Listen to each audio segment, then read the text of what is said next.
Nu har du heldigvis prøvet at strikke en strikkeprøve i det her mønster, så du ved ligesom, hvad det handler om. Her vil jeg så vise dig nogle tips til, hvordan vi håndterer mønstret undervejs, fordi det kan godt være lidt vanskeligt at håndtere det, når vi strikker ind- og udtagninger herude i kanten.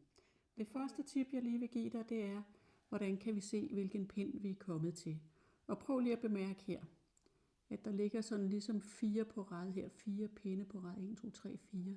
Det ligger ligesom i en linje for sig der, og så ligger der en hernede. Men hver gang der er kommet 1, 2, 3, 4, så ved jeg, at jeg er på anden pind i mønstret, og at jeg derved skal strikke de her 2 masker sammen. Altså dem, der er sådan lige over de 4, det er den første, og så den til venstre for. Så der kan jeg så se, hvor jeg er i mønstret. Hvis der nu kun var strikket 2 af de her på den her række, så vil jeg så lige have strikket en 4. pind. Så det var et lille tip til at finde ud af, hvor man er, fordi det kan være ret svært lige at gennemskue, medmindre du sidder og skriver hver eneste pind ned. Den anden ting, det er, at når vi skal til at tage ind eller ud i mønstret, så er det altså en god idé at placere nogle markører for hver mønsterrapport. Og vi ved jo, at vores mønster er deleligt med 7 plus 1. Så jeg starter med at tælle 2, 4, 6, 7. Her vil jeg så placere en markør. Nu vil jeg så også placere en markør i den anden ende. Nu vil jeg så tælle 2, 4, 6, 7. 2, 4, 6, 7. 2, 4, 6, 7. 2, 4, 6, 7. Og plus 1. Fordi det er vores gentagelse af mønstret. Jeg placerer lige en markør her. Og prøv at se, nu ved jeg, at inden for de her 2 markører, kan jeg altid bare følge mønstret, som det er beskrevet i opskriften. Nu har jeg så lige lukket 3 masker af i den ene ende, og 3 masker af i den anden ende. Og så skal vi lige se, hvordan det påvirker vores mønster. Altså vi ved, at vi har vores 2 markører. Inden for de markører kan vi altid strikke det mønster, der står i opskriften, fordi vi ved, at det er deleligt med 7 plus 1. Og de er placeret det rigtige sted. Så hvad gør jeg nu med de masker, der er til overs herude? Jamen, du har 2 muligheder. Det ene det er, at du altid strikker ret, og det må du gerne.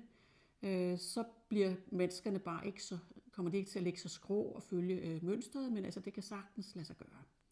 Så vælg den mulighed, hvis du synes, det jeg ellers lige forklarer nu, er lidt for besværligt. Den anden mulighed er, at vi prøver at lave en lidt tilpasset variant af mønstret, sådan så det kommer til at ligne mest muligt. Fordi så får vi de der skrå linjer, og det vil se mere naturligt ud.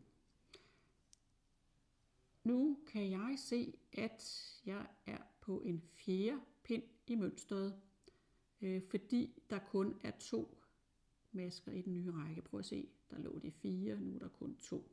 Så der er altså på 4. pind i mønstret.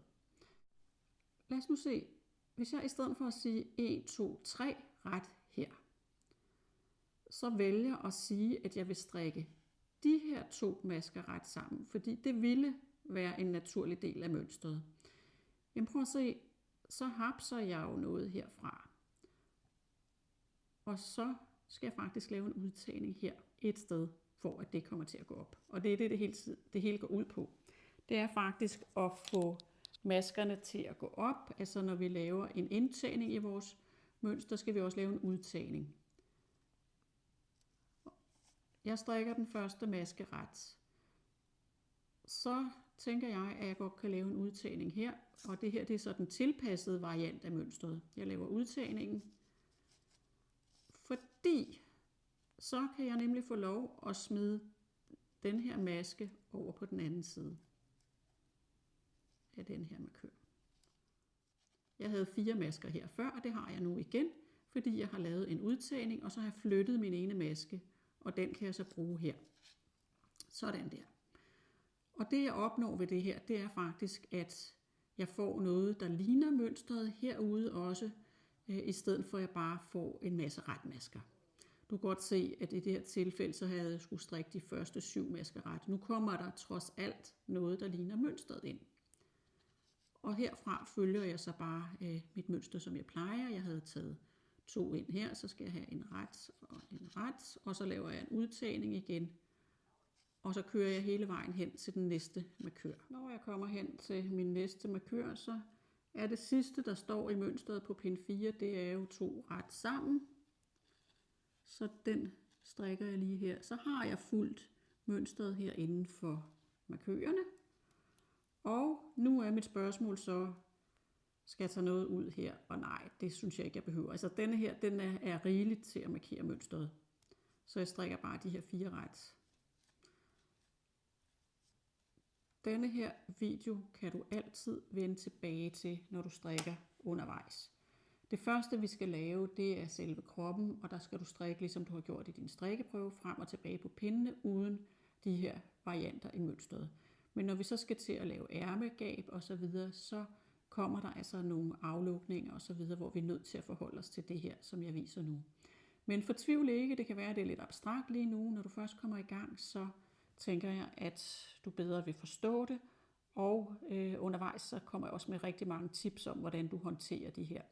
Og hvis du tænker, what, det er slet ikke mig det her, jamen så strikker du bare ret herude, og så følger du fuldstændig slavisk mønstret inden for de her. Og markørerne skal selvfølgelig flyttes. Hvis nu jeg tog endnu flere masker ind, lad os sige, at jeg skulle herhen et sted, så ville jeg jo skulle flytte dem 7 ind i begge sider. Så det er hele tiden noget med, at de her skal omkranse, de her 2 markører, de skal omkranse den fulde rapport. Jeg håber, det giver mening, ellers så spørger du bare alt det, du vil.